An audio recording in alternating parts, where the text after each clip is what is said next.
नमस्ते जोहार, मैं राजू और आप देख रहे हैं 24 झारखंड न्यूज। चलिए जानते हैं सुबह से लेकर शाम तक की तमाम बड़ी खबरों को। महाशिवरात्रि पर टूटी परंपरा, पांकी में नहीं निकली शिव बारात। पलामू के पांकी में 15 फरवरी को दो समुदाय के बीच हुई हिंसा के बाद से चौथे दिन भी धारा 144 लागू है और साथ में इंटरनेट भी बंद है। हालांकि स्थिति सामान्य है, पुलिस पूरी तरह चौकस है। इसके बाद भी यहां वर्षों पुरानी परंपरा कायम नहीं रह सकी, शिव बारात नहीं निकाली जा सकी। पांकी सहित आसपास के इलाकों में महाशिवरात्रि के अवसर पर लगने वाले मेले भी नहीं लगे। पांकी के शिव मंदिर में एक साथ मात्र 5 लोगों को ही पूजा के लिए अंदर जाने की अनुमति दी गई है।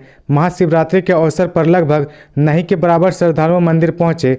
चतरा सांसद सुनील कुमार सिंह ने मीडिया से बातचीत में कहा कि पांकी की निंदनीय घटना के बाद राज्य सरकार तुष्टीकरण की राजनीति कर रही है। ये प्रशासनिक चूक है, उसे छिपाने के लिए ये सब हो रहा है। कृषि विधेयक के खिलाफ कारोबारियों की हड़ताल स्थगित। कृषि मंत्री के आश्वासन पर झारखंड चैम्बर ने लिया निर्णय। झारखंड राज्य कृषि उपज और पशुधन विपणन विधेयक 2022 के खिलाफ कारोबारियों की हड़ताल स्थगित कर दी गई है। कृषि मंत्री बादल पत्रलेख एवं मुख्यमंत्री के सचिव विनय चौबे का सकारात्मक आश्वासन मिला है। इसके आलोक में हड़ताल स्थगित करने का निर्णय लिया गया है। चैम्बर अध्यक्ष किशोर मंत्री ने कहा कि इस विधेयक के प्रभावी होने से कृषि आधारित उद्योगों व व्यापार जगत एवं गरीबों के बीच भ्रष्टाचार का बोलबाला बढ़ जाएगा। इस दौरान प्रतिनिधिमंडल ने शुल्क को शून्य करने की बात कही। इस पर कृषि मंत्री बादल पत्रलेख ने वादा किया कि झारखंड चैम्बर की सभी मांगे मानी जाएगी, बिना चैम्बर की सहमति से नियमावली नहीं बनाई जाएगी।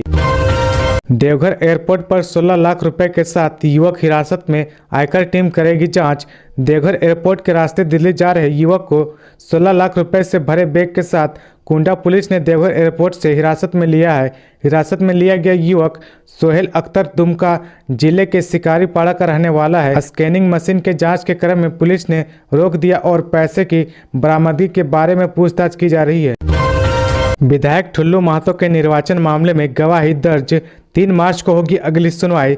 हाईकोर्ट के जस्टिस गौतम कुमार चौधरी की अदालत में बाघमारा के भाजपा विधायक ठुल्लू महतो के निर्वाचन को चुनौती देने वाली याचिका पर सुनवाई हुई। मामले में ठुल्लू महतो की ओर से चौथे गवाह काउंटिंग एजेंट संतोष चंद्र गोराई की गवाही दर्ज की गई है। उनकी ओर से कहा गया कि मतगणना में कोई गड़बड़ी नहीं हुई।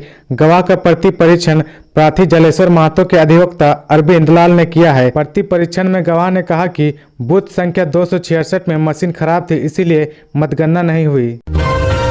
झारखंड रामगढ़ छावनी परिषद का चुनाव 30 अप्रैल को 8 वार्डों में होगा इलेक्शन। रामगढ़ छावनी परिषद समेत देश की 57 छावनी परिषद में 30 अप्रैल को चुनाव होंगे। भारत के राज्य पत्र में रक्षा मंत्रालय की ओर से 17 फरवरी को इसकी अधिसूचना जारी कर दी गई है। गजट में लिखा गया कि केंद्र सरकार छावनी अधिनियम 2006 की धारा 15 की उपधारा द्वारा प्रदत्त शक्तियों का प्रयोग करते हुए तारीख 30 अप्रैल 2023 को ऐसी तारीख के रूप में निर्देशित करती है जिसमें छावनी बोर्डों के निर्वाचन होंगे। आगे बढ़ने से पहले अगर अभी तक आपने इस चैनल को सब्सक्राइब नहीं किया तो प्लीज सब्सक्राइब कर ले, जिससे आपको झारखंड की हर छोटी से बड़ी खबर की अपडेट आप तक पहुंचता रहे।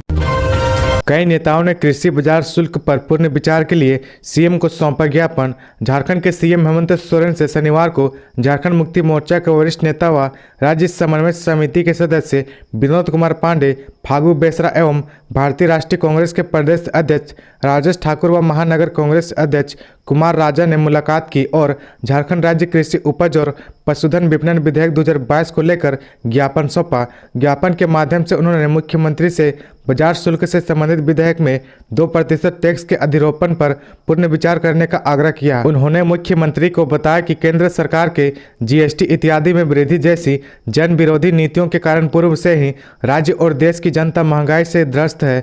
ऐसी परिस्थिति में जनता के हित में बाजार शुल्क से संबंधित विधेयक में 2% टैक्स के अधिरोपण से जनता पर महंगाई का बोझ बढ़ने की आशंका है। ऐसे में इस पर पुनर्विचार करते हुए उचित निर्णय ले। सांसद खेल महोत्सव में विजेता खिलाड़ी हुए सम्मानित। समापन समारोह में शिरकत करेंगे राज्यपाल सीपी राधाकृष्णन। सांसद खेल महोत्सव के दूसरे दिन शनिवार को खेल गांव में एथलेटिक्स एवं लॉन्ग जंप में प्रतिभागियों ने अपनी प्रतिभा दिखाई। सभी विजेताओं को मेडल देकर सम्मानित किया गया। रविवार को समापन समारोह के मुख्य अतिथि राज्यपाल सीपी राधाकृष्णन होंगे। दोपहर 2 बजे खेल समापन संपन्न होगा। गर्ल्स एथलेटिक्स 100 मीटर दौड़ में आरती कुमारी को प्रथम स्थान, उर्मिला कुमारी को दूसरा स्थान, जबकि तीसरे स्थान पर ध्रुवा की सरिता कुमारी रही। 400 मीटर दौड़ में प्रियंका कुमारी प्रथम, वर्षा कुमारी दूसरे स्थान पर, जबकि तीसरे स्थान पर मोहरावादी की आरती कुमारी रही। बरहरवा के गौरव की ट्रेन से कटकर जमशेदपुर में मौत। सलगा झूड़ी थर्ड लाइन पर अज्ञात ट्रेन की चपेट में आने से बरहरवा मेन रोड स्टेशन चौक निवासी गौरव भगत की मौत हो गई। जमशेदपुर में 5 दिन पहले रेलवे ट्रैक के पास उसका शव मिला था। वह राउरकेला में नौकरी करता था। शनिवार को उसका शव बरहरवा पहुंचा तो उसका अंतिम संस्कार किया गया। जानकारी के अनुसार गौरव भगत राउरकेला में नौकरी करने के लिए कुछ दिन पहले ही बरहरवा से गया था। किसी काम की वजह से वह पिछले दिनों जमशेदपुर गया था। मंगलवार को रेलवे ट्रैक के किनारे एक शव बरामद हुआ। 3 दिन तक उसकी पहचान नहीं हो पाई थी। कई दिनों तक जब गौरव से परिवार के लोगों का संपर्क नहीं हुआ तो उन्होंने उसकी खोजबीन शुरू की। सीपी राधा कृष्णन ने राज्यपाल के पद और गोपनीयता की ली शपथ। कहा, राज्य का विकास पहली प्राथमिकता। झारखंड के नवनियुक्त राज्यपाल सीपी राधा कृष्णन को झारखंड हाईकोर्ट के कार्यवाहक मुख्य न्यायाधीश अपरेश कुमार सिंह ने शनिवार को पद एवं गोपनीयता की शपथ दिलाई। विधायक आलोक चौरसिया के मामले पर सुनवाई 3 मार्च को। भाजपा विधायक आलोक चौरसिया को चुनाव को चुनौती देने वाली याचिका पर झारखंड हाईकोर्ट के न्यायाधीश अनिल कुमार चौधरी की अदालत में शुक्रवार को सुनवाई हुई। मामले की सुनवाई के दौरान वादी और प्रतिवादी की ओर से सभी गवाहों की गवाही की प्रक्रिया पूर्ण कर ली गई। अदालत ने सभी पक्षों की सहमति से गवाही के बाद विस्तृत सुनवाई के लिए 3 मार्च की तिथि निर्धारित की है। शौच करने निकली नाबालिग से हैवानियत, गैंग रेप के बाद जान लेने की कोशिश। झारखंड के सिमडेगा जिले के रेंगरी थाना क्षेत्र में एक नाबालिग के साथ सामूहिक दुष्कर्म की घटना को अंजाम दिया गया। दुष्कर्म के दौरान युवती के साथ मारपीट भी की गई, जान लेने की कोशिश भी की गई। नाबालिग की स्थिति काफ़ी गंभीर बनी हुई है। पुलिस जांच में जुट गई है। बताया जा रहा है कि नाबालिग बिटिया शौच के लिए घर से बाहर नदी की तरफ गई थी। इसी दौरान आरोपियों ने उसे पास के जंगल में ले जाकर सामूहिक दुष्कर्म किया।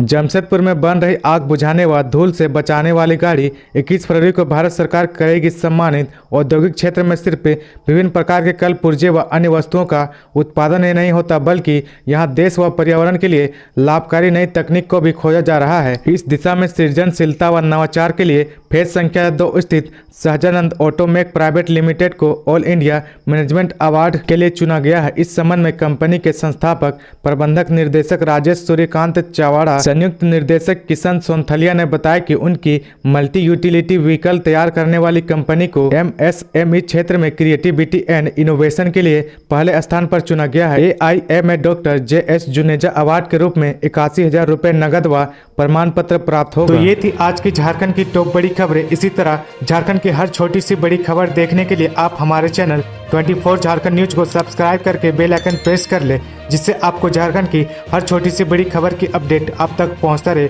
तो आज के लिए बस इतना ही। हमें दीजिए इजाजत, फिर मिलते हैं नेक्स्ट न्यूज में।